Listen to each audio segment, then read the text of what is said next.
Upon Sun Wukong's death, when driven into Mount Huaguo by Erlang Shen and his double-edged spear, the merciful and miraculous sage of the Red City called numerous Yaoguai kings to the summit.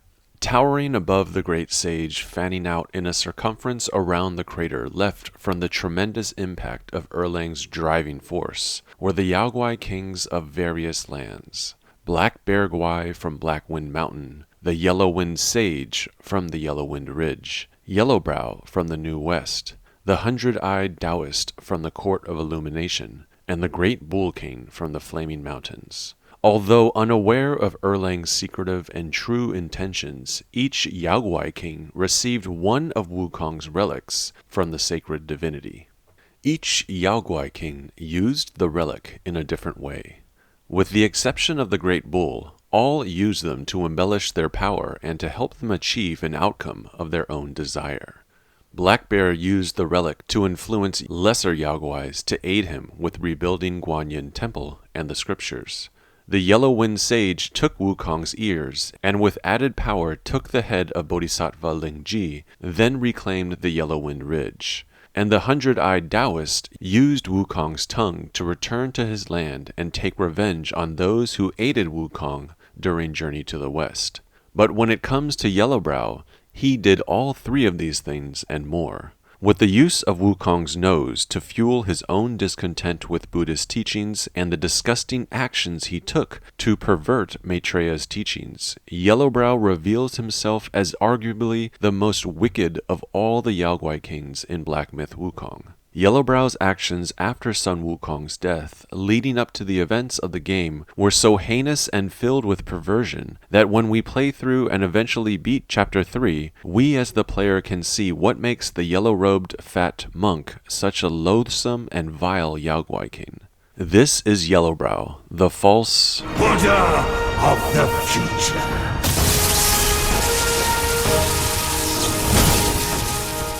Yellowbrow can most easily be understood by viewing him as the driving force of one of Chapter 3's themes. The game's themes are usually revealed if you look at the motivations of the Yaoguai kings within each chapter.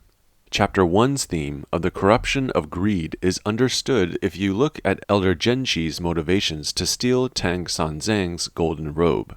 Chapter 4's theme, that everyone is caught within a web of inescapable predetermined destiny, is understood if you look at the Violet Spider and her children, in that Zhu Bajie, their father, will always choose Wukong over them, and so on with other chapters. One of Chapter 3's themes is that of delusion, and what a person does in their delusional state. Maitreya Buddha, the baby Buddha of loving kindness, spreads the belief that individuals are not inherently evil, but instead filled with both good and bad. Buddhism teaches of a constant push and pull, and instead of simply making people be good or evil, there is a causal effect to its teachings. Buddhism preaches self-restraint and cultivation so that individuals can eventually awaken to Buddhahood, or at least enlightenment, as a result of its teachings. Through the teachings, individuals learn to be good, to do good.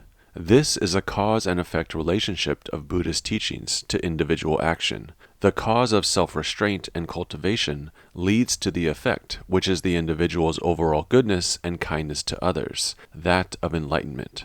Yellowbrow has become disillusioned to these teachings. Yellowbrow has lost his way to them, and his motivations are to do away with Maitreya's teachings and to create his own perverted version of Buddhism. This is what we see play out in Chapter 3 of Black Myth Wukong. Thievery and Trickery. It is unknown if Maitreya Buddha actually allowed Yellowbrow to steal the unbreakable golden symbols and the seed sack. The baby Buddha is nearly all-powerful, and losing the two items knowingly seems unlikely. When Yellowbrow finally plummets through the ice at the end of the chapter, Bajie smacks the baby Buddha on the back of the head and proclaims he should have known it was the baby's plans, because it's unlikely for Yellowbrow to have been able to steal the items twice. Furthermore, he may have actually wanted Yellowbrow to end up with them in order to test the tenacity of individuals like the Destined One. But nonetheless, these two items end up with Yellowbrow, stolen away from Maitreya Buddha once again. One of the golden symbols is used to trap Zhu Bajie, as Yellowbrow is obsessed with Tang Sanzang and his disciples. In the past, it was his goal to replace Tang Sanzang and replace his disciples with those of his own. Before the boss battle with Yellowbrow, he reveals the fate of the group that journeyed to the west. His misstep cast him back into the endless cycle. Reborn, he drew 3 disciples. But what did they change? One ended up a corpse, others fugitives. He too took to the shadows. Pathetic. Those journeyers have misplaced their worship. The corpse is the dead Sun Wukong, and the fugitives are Zhu Bajie and Sha Wujing, Pigsy and Sandy. Being that Bajie is currently trapped in one of the golden symbols at the start of Chapter 3, Yellowbrow believes he has already used one of the stolen items to deal with a disciple of his rival.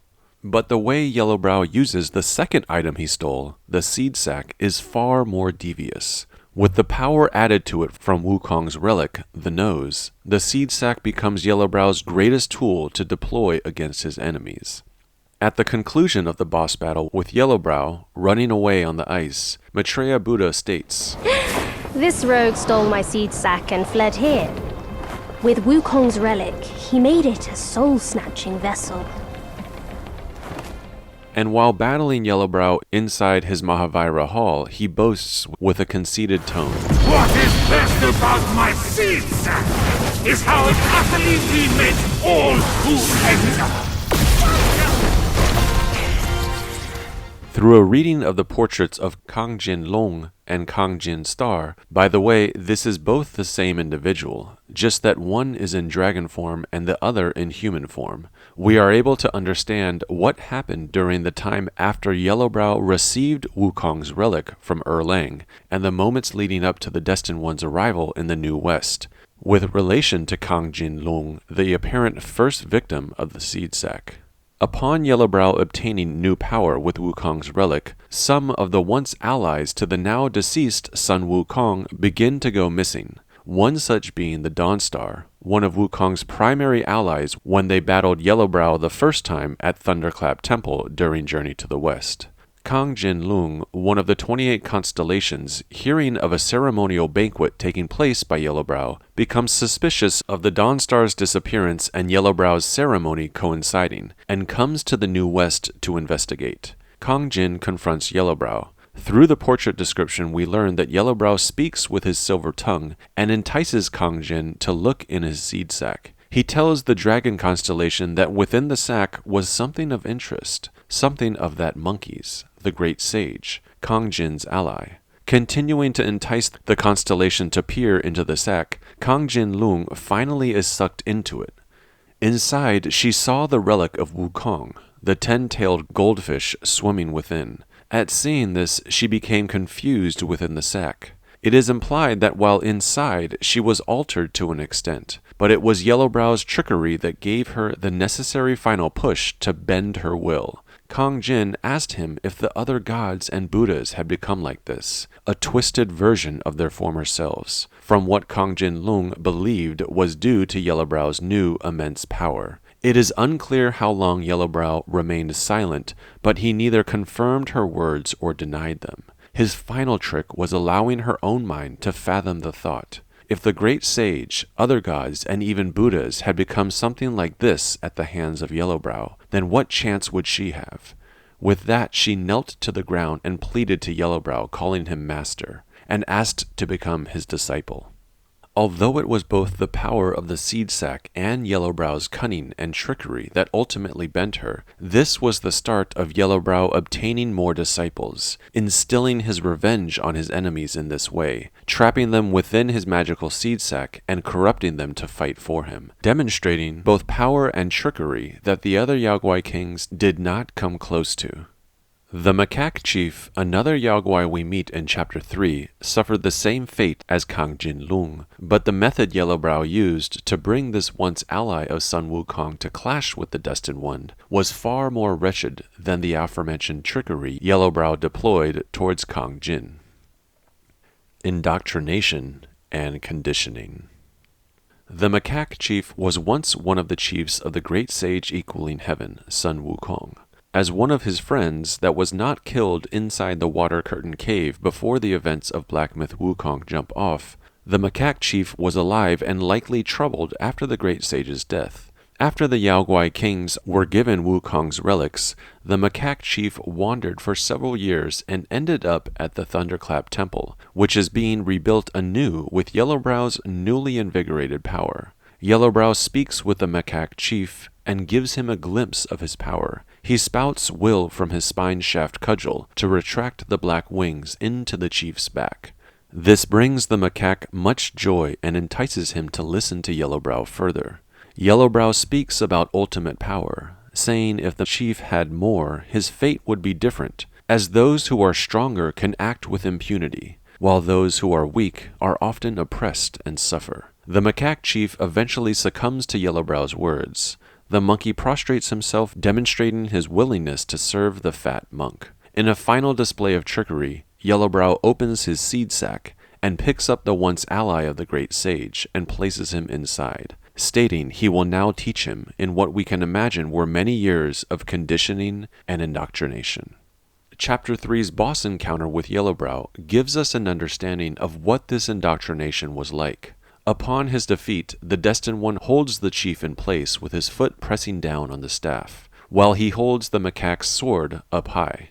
We see the Destined One seemingly start to become indoctrinated by the soul-stealing power of the seed sack. The Destined One clutches at his head with one of his hands, and we hear an ominous whirling of suggestive thoughts pressing into the hero's mind.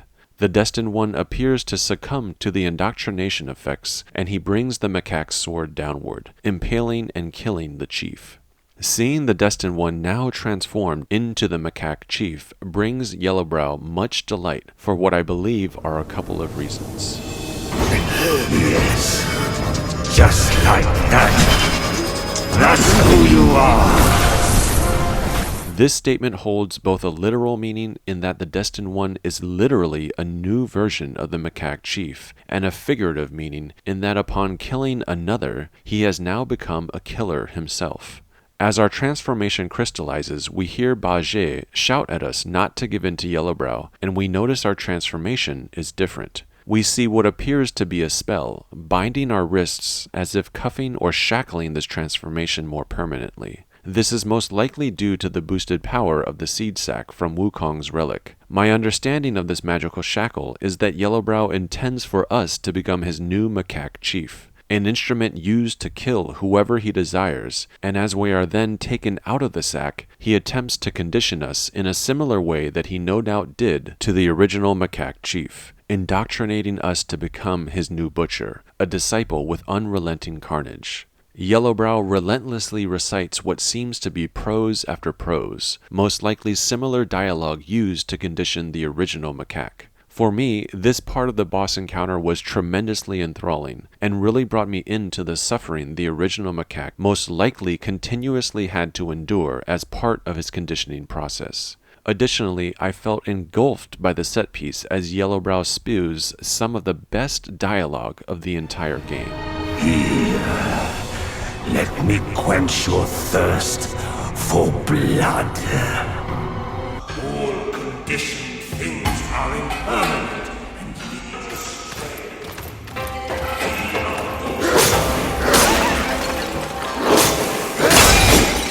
As we are placed here with no path forward but the one filled with empty vessels to slay, we can understand this as just one of the ways Yellowbrow conditioned the individuals he trapped within his seed sack. And it's clear the original macaque chief underwent a same indoctrination process. Yellowbrow continues. The minds of the Wooders are empty.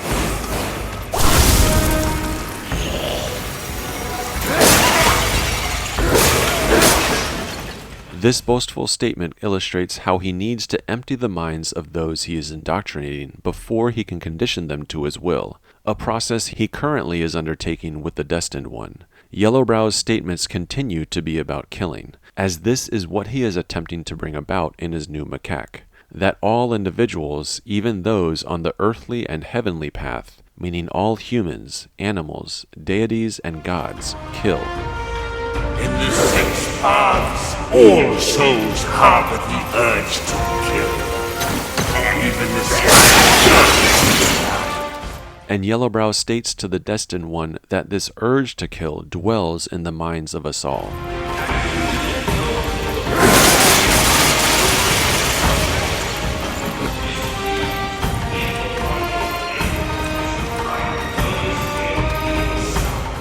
He reminds us of his delusional core belief that people are inherently evil. Misdeeds build up in our heads, and we suffer because of that. But by acting on it, by carrying out these misdeeds through violence and killing, he will reward the Destined One. Nirvana, I shall grant you gladly. As we eventually arrive at Yellowbrow, his last statement to us while we are transformed suggests a final attempt at trickery. He tries to convince us the Destined One is a name bestowed upon us for the glorious killing spree we just partook in, not that of a destiny to become Sun Wukong reborn. The larger-than-life Yellowbrow showed us how disgusting he actually is, a fat monk, belly and chest protruding from his robes, and through the transformation into his new macaque, although eventually thwarted by the Destined One, the attempts of indoctrination and conditioning demonstrated the ways in which he used the seed sack to violate the minds of his enemies, then supplant their own thoughts with the will of his own, ultimately bending all who entered it to become a disciple of his perverted religion. Imprisonment and torture. The Pagoda realm seems to exist as one of Yellowbrow's own versions of the six paths in Buddhism, a version of Naraka, or hell. We enter the Pagoda realm as we unsuccessfully flee the macaque chief after the boss battle with Kang Jin Lung. It appears we meet our end as the chief impales us with his sword, eerily foreshadowing what we will later do to him while inside the seed sack. This gives merit to the Pagoda realm being a version of Naraka, as we seemingly awaken after a version of our own death. And upon doing so, we are immediately hit with an oppressive uneasiness. Game science really captured what this realm is supposed to feel like. We are hit with the daunting sounds of the Mani wheel, spinning infinitely, a haunting ambient track, and the periodic oppressive gaze from Captain Wise Voice, who sits within the top of the Mani wheel.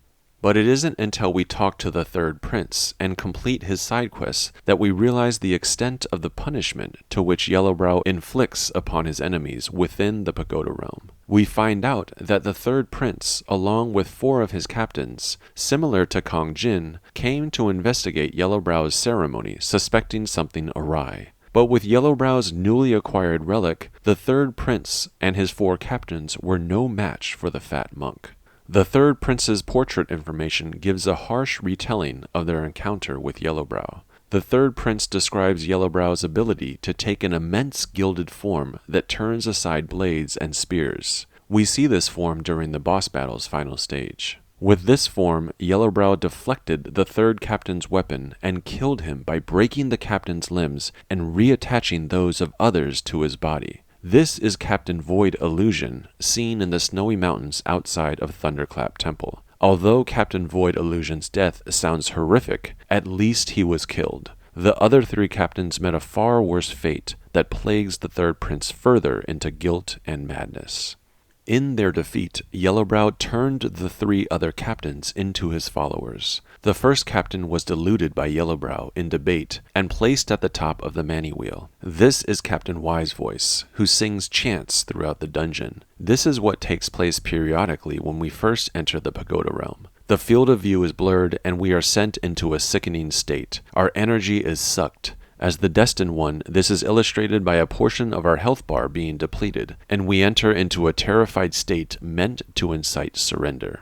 The second captain's head was twisted off by Yellowbrow. From the wound, pus and blood spewed everywhere. The result is Captain Kalpa Wave, the tall Yaoguai standing sentinel outside the temple's entrance. Upon learning of Yellowbrow's actions toward Captain Kalpa Wave, it is that more grotesque and appalling, knowing now the red attacks propelled at the Destined One are actually spewing red pus and blood caused from the removal of the captain's head by Yellowbrow. The last of the 3 remaining captains is the 4th captain, who was struck with Yellowbrow's spike shaft cudgel over and over. His body, riddled with holes from the cudgel's spikes, grew eyes from each hole. This captain, Captain Lotus Vision, is an optional boss that, when defeated, allows the Destined One to enter the cells previously blocked by the purple seals. Upon entering the third prince's cell, now free of the purple seal, we learn the mental torture the third prince endured, knowing he was responsible for the ill fate of his 4 captains. Due to the horrid actions of Yellowbrow, the third prince goes mad, blinding himself and deafening his ears to drown out his own sorrow. It's only after we gather the spirits of his captains that the third prince is offered some level of peace, knowing his captain's spirits are now free. Perversion by inversion. Indulging in desires, I am carefree. No fears, no sorrows, just pure glee. In land of bliss at the 8 precepts I laugh with delight. Inherent nature blooms, a tower of light. Perversion of his former master Maitreya's teachings can be understood by interpreting the meaning behind Yellowbrow's background information poem. The first 2 lines of the poem are directly counter to Maitreya's poem. Where the baby Buddha speaks of yin and yang amongst earth and the heavens, Yellowbrow's poem suggests he only sees life as being one-sided, full of desires. He is carefree to the fears and sorrows and is therefore out of balance. In his land of bliss that he has created in the New West, where he is the self-proclaimed but false new Buddha, he sits and laughs at the idea of traditional Buddhism, the cause and effect lifestyle required of those following Buddha's teachings to cultivate, break the karmic cycle, and reach eventual enlightenment. He laughs at the 8 precepts, the foundational rules in Buddhism, the cause, if you will, to reach eventual enlightenment, the effect. By laughing at this, Yellowbrow is saying this is not part of his deluded views. There is no need to follow the 8 precepts, just to indulge in his desires and to be gleeful. Paired tightly to the idea of ignoring a cause and effect lifestyle is the last line from his poem, the tower of light, the centerpiece of his twisted religion, the shining beacon of it, the focal point, is the inherent nature of things. Yellowbrow is saying individuals have an inherent nature. They are set in their way, and because of this, his view of cause and effect is inverted. Therefore, the effect comes first, and he believes the effect is that humans are evil. To him, the cause comes after. In Yellowbrow's mind, he knows the final outcome is that humans are evil. The cause, what happens in human lives, their actions, must always be evil because it must lead to the end effect, that of being evil. That is why, later on in his portrait's information, when he debates the other young monk, who I'm pretty sure is Jin Chanzi, Yellowbrow views the actions of humans through the lens of evil intent.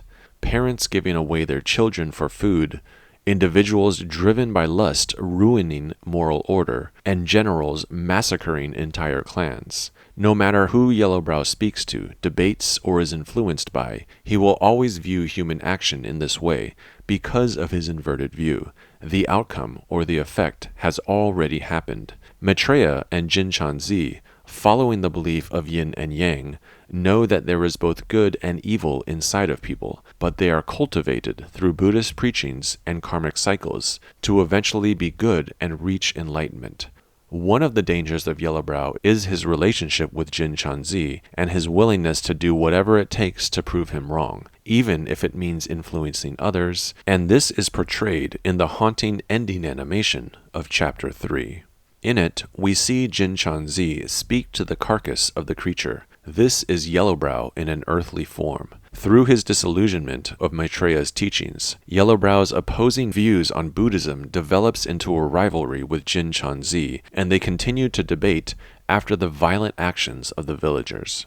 Jin Chanzi states that Yellowbrow had sowed chaos in the hearts of the villagers, essentially that he made the villagers become violent. This would be the cause, just to prove something that can never change in Yellowbrow's mind. This would be the effect. By establishing or starting with the fact that humans are evil, Jin Chanzi is saying that Yellowbrow prompting the one man to stab the sea creature doesn't prove humans are evil. Yellowbrow never gave that man the opportunity to cultivate or become enlightened. As individuals who have both yin and yang in them, Yellowbrow latched onto that man's dark thoughts and gave him the push to move forward and stab the sea creature. The man was never allowed to listen to Buddha's teachings and become enlightened. Instead, by urging the individual forward, this one man's action spawned the evil inside the other villagers. It was Yellowbrow who sowed the chaos in the villagers' hearts in the first place. Yellowbrow's inverted view of Maitreya's teachings is also illustrated with how he names a handful of his disciples as they are direct opposites of the names of Tang Sanzeng's Journey to the West party. Yellowbrow's disciple Non-Void is the opposite of Wukong, meaning awakened to emptiness, as Sun Wukong has never read the scriptures, but knows much about Buddhist life and even achieved Buddhahood at the end of Journey to the West, while all the Non-Void does is read the scriptures, but knows little of how to practice Buddhism. Non-able is the opposite of Bajie, as non-able is virtuous, while Bajie, meaning the 8 precepts of Buddhism, is often unable to follow them, being that he is sometimes lazy and lustful. Non-pure is the opposite of Sha Wujing, Wujing meaning awakened to purity, as the non-pure is extremely lazy, while Wujing was always hard-working. Finally, non-white is the opposite of the white steed. The non-white wanted a position he was not worthy of, to play the role of the hero in his circus plays, while the white dragon horse took on a position he was overqualified for, to be the party's steed during their journey. These 4 Yaoguai chiefs reminded us both of the rivalry to Jin Chanzi, now Tang Sanzeng, that Yellowbrow is so pathetically caught up in, and Yellowbrow's immature need to try and set himself apart from his rival, through constant attempts of perversion through inversion of the Buddhist scriptures and Buddhism itself. Alright guys, that's all I got for this one. Let me know down in the comments section what you think of the most vile of all the Yaoguai kings, Yellowbrow, or anything else Black Myth Wukong related. I'll be jumping down into the comments section below to keep up the discussion with you all there. I truly appreciate your time. See you on the next one, and thank you for coming to the New West. Peace.